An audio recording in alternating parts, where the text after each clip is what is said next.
This is a smart play from the Premier. There's no doubt about it. That you have to try and get people to lose something in order to get something. That you have to try and get people to lose something in order to get something.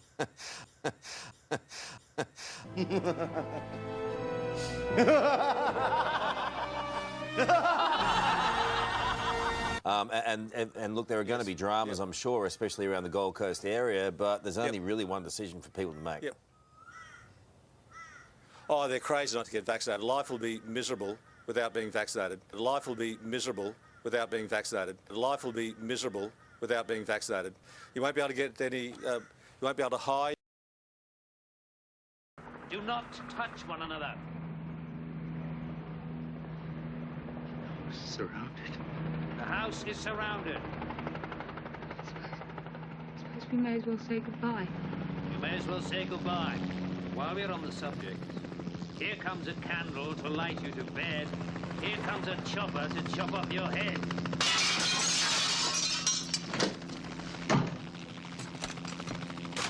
You won't be able to get a doctor to sign off that you got an exclusion, because there's quite set rules on that, and doctors will be audited to see every one of their exclusions will be looked at very carefully. They'll get fined, they can get struck off.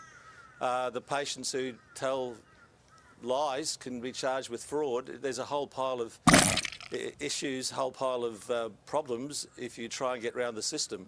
It's going to be very hard to maintain your employment if you're not vaccinated. You won't be able to go anywhere for any entertainment.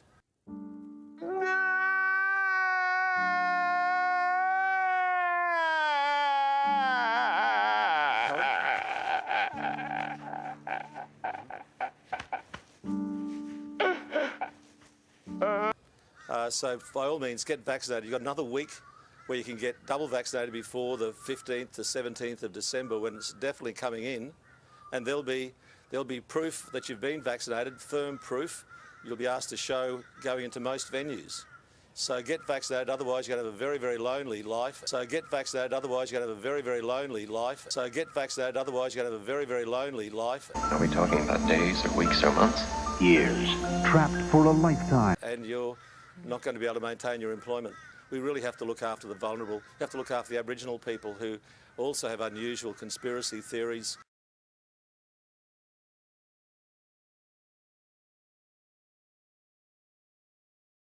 We've got to protect them, because they're very prone to respiratory diseases, and we could lose a generation of elders if the Aboriginal people don't get the jab. And the take-up is pretty low in some of those areas. It's a big concern.